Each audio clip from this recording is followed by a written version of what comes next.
Hello friends, तो एक बार फिर से स्वागत है आपका किरण's बुटीक में। आज मैं आपको अस्तर वाला सर्कुलर प्लाजो बनाना बताऊंगी, जो कि पहनने के बाद साइडों से बिल्कुल लटकेगा नहीं। तो उसके लिए मैंने ये 3 मीटर क्रेप का फैब्रिक लिया है। इसको बनाने के लिए कम से कम हमारा फैब्रिक 2.5 मीटर होना चाहिए। तो देखिए, इसको मैंने ओपन करके इसको डबल फोल्ड में कर लिया है। अब कटिंग से पहले हमें इसका मेजरमेंट देखना है, जो कि आपकी स्क्रीन पर नजर आ रहा होगा। इसका हिप राउंड है 46 इंच और रेडी लेंथ है 38 इंच। यहाँ पर ध्यान दीजिए, हिप राउंड आपको वहाँ जहाँ पर आप अपनी सलवार प्लाजो वगैरह अक्सर बांधते हैं, वहीं से हमें हिप राउंड लेना होता है मेजर करके। तो इनका हिप राउंड है यहाँ पर 46 इंच। अब यहाँ पर मैं आपको कपड़े की लंबाई और चौड़ाई वगैरह मेजर करके बताती हूँ। देखिए, अर्ज में यानी चौड़ाई में हमारा कपड़ा है 44 इंचेस और लेंथ में ये डबल फोल्ड है तो 58 इंच इसकी लेंथ है डबल फोल्ड में। यहाँ पर एक और बात ध्यान रखिए, जितना हमारे कपड़े का अर्ज ज्यादा होगा इसमें जॉइंट उतना ही कम पड़ेगा, और जितना अर्ज कम होगा तो उतना ज्यादा इसमें जॉइंट पड़ता है। तो अब हमें एक कॉर्नर कोई सा भी दोनों में से उठाकर इस तरह से इसको ट्रायंगल में सेट करना है। दूसरी साइड पूरा कॉर्नर बनाना है। ध्यान रखें, ओपन साइड वाला ही कोना उठाए। अब यहाँ से भी आपने अभी जितना भी हिप राउंड मेजर करके लिया है उसको हम लेंगे। तो देखिए, इनका हिप राउंड है 46 इंच। तो पहले हमें उसको 4 भागों में बांटना है, यानी हम 4 से हिप राउंड को डिवाइड करेंगे, या फिर हम टेप को ही इसी तरह से 2 बार फोल्ड करके इसका 1/4 भाग निकाल सकते हैं। तो देखिए, इसका 1/4 भाग करने पर 11.5 इंच आ रहा है। तो 11.5 इंच में मैं 3 इंच लूजिंग लूंगी। तो जितना भी हमारा आ रहा है तो उसमें हमें 3 इंच की लूजिंग लेनी है। तो उसमें ऐड करके 14.5 इंच हो चुका है। तो हमें यहाँ पर टेप को इस तरह से थोड़ा सा राउंड में देखना है कि 14.5 इंच कहाँ पर आ रहा है। तो वहाँ पर इस तरह से हमें मार्क कर लेना है। फिर हम कॉर्नर से उस मार्क तक मेजर करेंगे जितना भी आ रहा है। इसको इस तरह से राउंड में निशान लगाते जाएंगे। तो ये वाला मार्क मेरा 18 इंच पर आ रहा है। तो इसी तरह से मैंने कॉर्नर से 18 इंच पर मार्क करके इस तरह से हमारे पास थोड़ी सी गोलाई में शेप आ जाएगी। देखिए, एक बार फिर से चेक कर लेते हैं। देखिए, ये 14.5 इंच है। तो अब हमें यहाँ पर इस मार्क के ऊपर ½ इंच ऊपर एक और सेम मार्क लगाना है उसी गोलाई में। ये हमारा कटिंग मार्क है। अब हमें लेंथ के लिए मार्क लगाना है। उससे पहले हमें जितने भी इंच की बेल्ट रेडी करनी है उसको हमें ऊपर निकाल लेना है।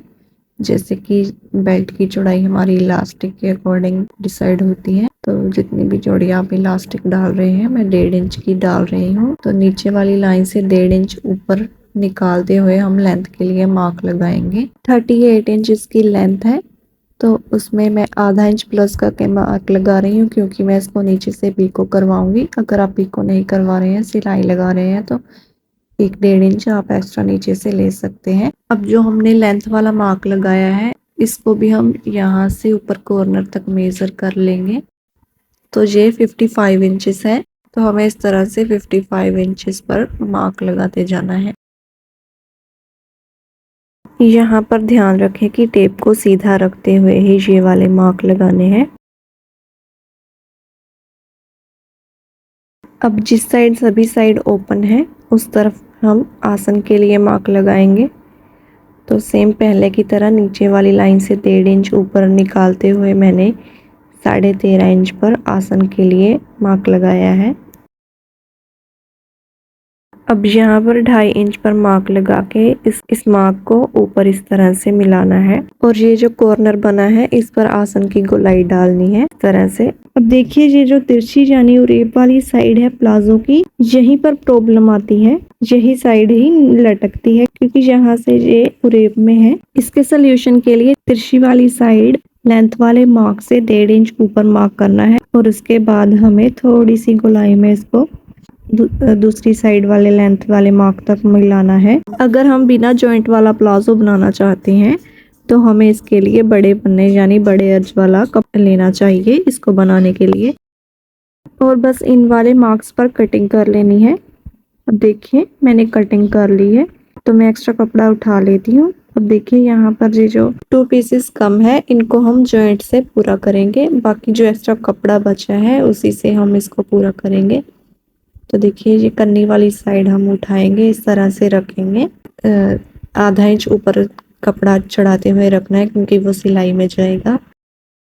और इसकी कटिंग को आसान बनाने के लिए देखिए मार्क ले रही हूँ और इसको इस तरह से प्लेन वाली साइड से इसको ऊपर थोड़ा सा घिसाती जा रही हूँ, तो नीचे कपड़े की लाइन इस पर मुझे शो हो जाएगी।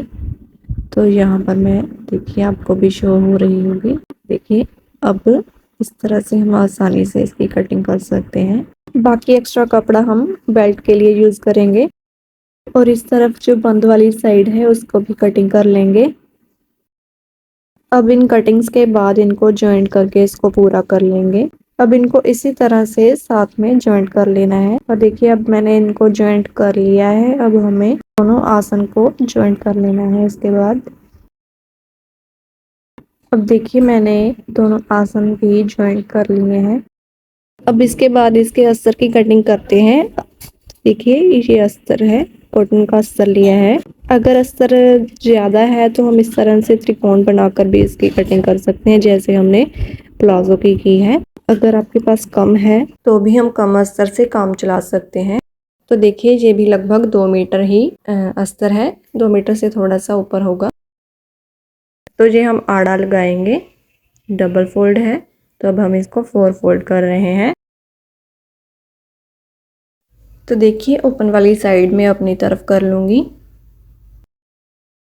तो देखिए ये चौड़ाई में 23 इंचेस है, कम से कम हमारा 20 इंच भी होगा तो भी चल जाएगा। अब देखिए जो हमने मेन फैब्रिक कटिंग किया है उसको लेंगे। देखिए इसकी सभी फोल्डेड साइड भी हमें अस्तर की सभी फोल्डेड वाली साइड ही रखनी है। अब इसको अस्तर के ऊपर अच्छे से सेट करना है।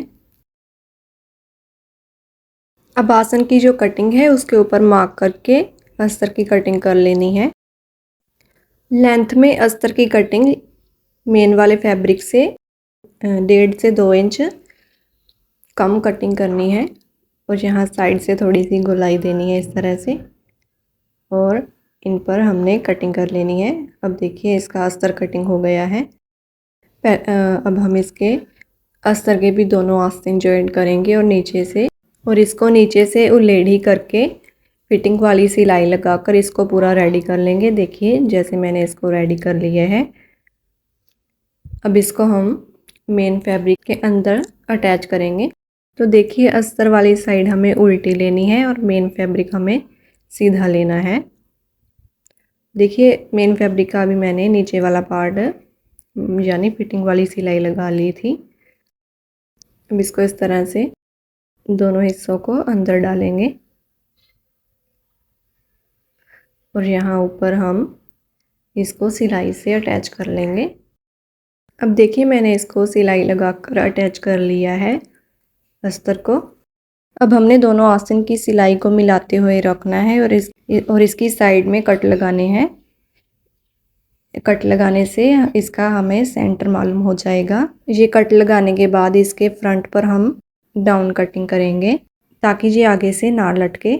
इसको इस तरह से पकड़ते हुए रखना है और दोनों कट इसके आपस में मिल जाएंगे।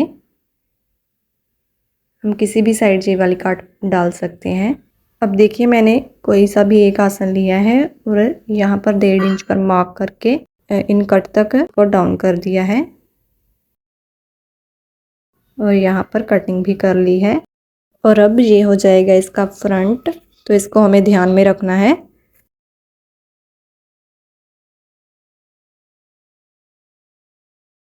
तो अब हमने बेल्ट के लिए 4 से 4.5 इंच तक चौड़ी एक लंबी पट्टी लेनी है जो कि इसके पूरे राउंड में आ जाए। देखिए ये 4 इंच है, तो इसको हमें किस तरह से अटैच करना है वो मैं आपको बता रही हूँ। अब देखिए इसको इस तरह से पलटना है, इसकी अंदर वाली साइड पट्टी की सीधी साइड रखनी है और यहाँ पर आधे इंच के मार्जिन पर राउंड में सिलाई लगानी है और सिलाई लगाकर जो भी एक्स्ट्रा कपड़ा बचा होगा उसको कटिंग करके फिर से वहाँ पर सिलाई लगाकर हम इसको अटैच कर लेंगे। तो देखिए मैंने इसको बेल्ट को अटैच कर लिया है। इसके बाद हमें इसमें इलास्टिक डालनी है। इलास्टिक हमें अपनी कमर से 5 से 6 इंच कम करके डालनी होती है। तो पहले हम इसको इलास्टिक को जॉइंट करके इसमें इस तरह से फिर जो बेल्ट है इसको इस तरह से इस पर पलटते हुए यहाँ पर सिलाई लगाते हुए इसमें डाल लेंगे। अब देखिए इसमें मैंने इलास्टिक डालकर इसकी स्टिचिंग कंप्लीट कर ली है और नीचे से इसको पीको भी करवा लिया है और फ्रंट पर मैंने छोटी सी लेस लगाई है ताकि हमें फ्रंट का पता चल सके। अगर आपको वीडियो पसंद आया है तो वीडियो को लाइक कीजिए और चैनल को सब्सक्राइब कीजिए। Thank you so much for watching.